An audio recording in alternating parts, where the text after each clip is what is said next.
இயேசு உங்களை நேசிக்கிறார். பிரியமானவர்களே, இந்த நாளில் ஆண்டவர் நம்மளோடு பேசும்படியாய் வேதத்திலிருந்து ஒரு வசனத்தை கூட வாசித்து அவர் நம்மளோடு பேசும்படியாய் ஆண்டவர் பேசுகிற வார்த்தைகளை நாம் கேட்போம்.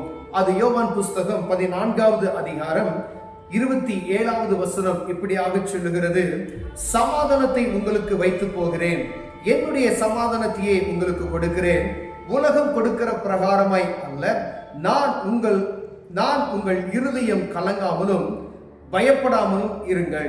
சமாதானத்தை உங்களுக்கு வைத்து போகிறேன், என்னுடைய சமாதானத்தையே உங்களுக்கு கொடுக்கிறேன். உலகம் கொடுக்கிற பிரகாரம் நான் உங்களுக்கு கொடுக்கிறதில்லை. உங்கள் இருதயம் கலங்காமலும் பயப்படாமலும் இருப்பதாக. பிரியமானவர்களே, ஆண்டவராகிய இயேசு கிறிஸ்து இந்த யோவான் புஸ்தகத்தில் சொல்லும் பொழுது, என்னுடைய சமாதானத்தையே நான் உங்களுக்கு கொடுக்கிறேன். சமாதானக்காரனர், ஆண்டவருக்கு ஒரு பெயர் உண்டு, அவர் சமாதானக்காரனர் என்று சொல்லப்படுகிறது. பிரியமானவர்களே, என்னுடைய சமாதானத்தை நான் உங்களுக்கு கொடுக்கிறேன் என்று ஆண்டவர் சொல்லுகிறார். இந்த உலகம் கொடுக்கிற பிரகாரமாய் அல்ல. அப்படியானால் உலகம் ஒரு சமாதானத்தை கொடுக்கிறதாய் காணப்படுகிறது. உலகத்துல அநேக விதமான சமாதானங்கள் போல காணப்படும், அது சமாதானம் அல்ல.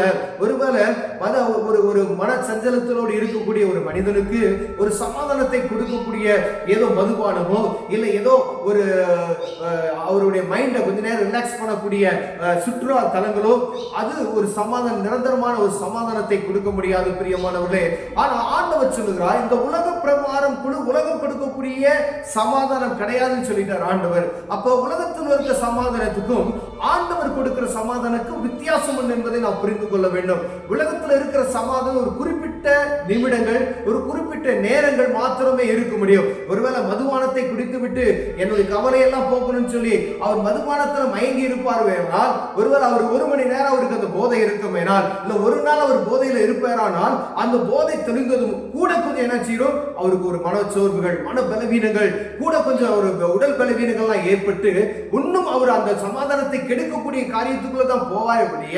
ஆனால் நிரந்தரமான ஒரு சமாதானம் அவர் உலகத்துல தேட முடியாது.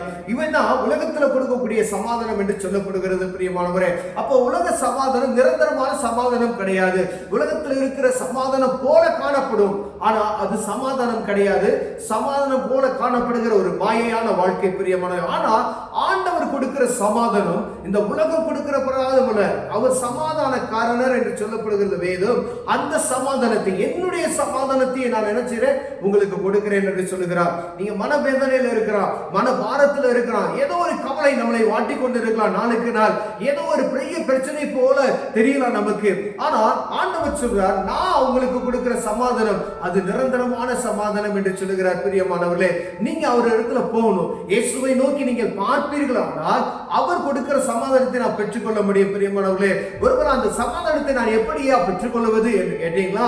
ஆண்டவராக இயேசு கிறிஸ்துவை நீங்க ஏற்றுக்கொள்ளணும். இயேசுவே மெய்யான தெய்வம் என்று நீங்க பார்ப்பீர்களானால் அவர்கிட்ட உங்க போய் உங்க பாரத்தை நீங்க ஒப்பு கொடுப்பீங்கன்னு சொன்னா ஆண்டவர் உங்களுக்கு சமாதானத்தை கட்டளையிட வல்லமையுள்ளவராய் இருக்கிறார். பிரியமானவர்களே, இந்த சமாதானத்தை பெற்றுக்கொள்வதற்கு நீங்க உலகம் முழுவதும் சுத்த வேண்டியதில்லை.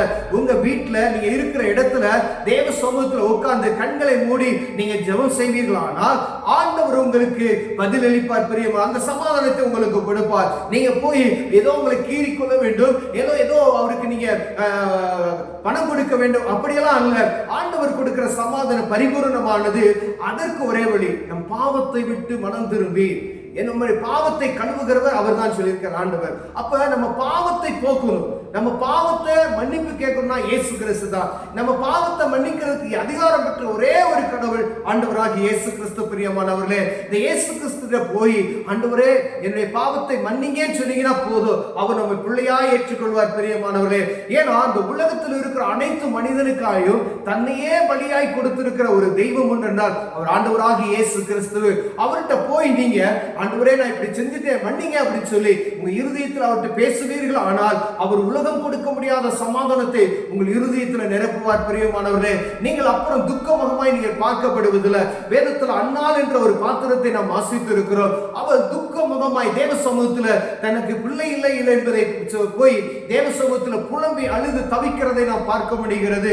பாருங்க, ஆண்டவர் ஒரு சத்தத்தை கேட்டிருந்தார். ஆனா அவ போய் தேவ சமூகத்தில் இறக்கிவிட்டு ஆண்டவரை பற்றி கொண்டவளாய் மாறி போனது பின்பாது அவள் அதை பற்றி கவலையே படவில்லை என்று வேதம் சொல்கிறது. அவள் சந்தோஷமாய் வெளியே போனாள் என்று சொல்லப்படுகிறது. பிரியமானவர்களே, நாமும் அப்படிதான். ஒருவேளை தேவ சமூகத்தில் அந்த பாரத்தை இறக்கி வைத்து விட்டு மீண்டும் போய் உலகத்துக்குள்ள நம்ம கவலையோடு இருப்போமே, ஆனால் அது ஆண்டவருக்கு பிரியமல்ல. நீங்க தேவ சமூகத்துல போங்க, பாவ அறிக்கை பண்ணுங்க, ஆண்டவர் உங்கள் பாவத்தை மன்னித்து உங்களுக்கு சமாதானத்தை கர்த்தர் கட்டளையிடுவார். பிரியமானவர்களே, சமாதானத்தை கொடுக்கிற தேவன் உங்களை பரிபூரணத்தினால் நிறுத்துவார்.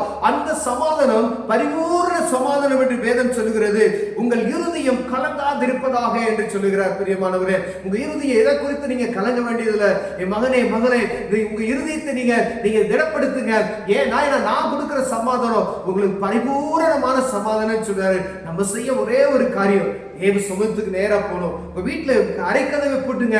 நீ யார்ட்டையும் போய் நீங்க ஐயோ என் பாவத்தை சொல்லணுமா அப்படிலாம் இல்ல. உங்க வீட்டுல போய் முழங்கால் போட்டு இயேசுவே என் பாவத்தை மன்னிங்க, எனக்கு விடுதலை கொடுங்க, எனக்கு சமாதானம் இல்லைன்னு சொல்லுங்க. இந்த சமாதானக்காரனை உங்களை சமாதானத்தால் நிரப்புவார். பிரியமானவர்களே, கண்களை மூடுவோம், ஜெபம் செய்வோம். அன்பின் தகப்பனே, ஆண்டவரே, உலகம் கொடுக்க முடியாத சமாதானத்தை கர்த்தர் நீங்க கொடுக்கிறீங்க. ஆண்டவரே, அப்பா, அந்த சமாதானத்தை எங்களுக்கு தாங்க நாங்க ஜெபிக்கிறோம். ஆண்டவரே, நீர் எங்களுக்கு சமாதானக்காரனாய் இருப்பீராக. இயேசுவின் நாமத்தில் பிதாவே, ஆமென், ஆமென்.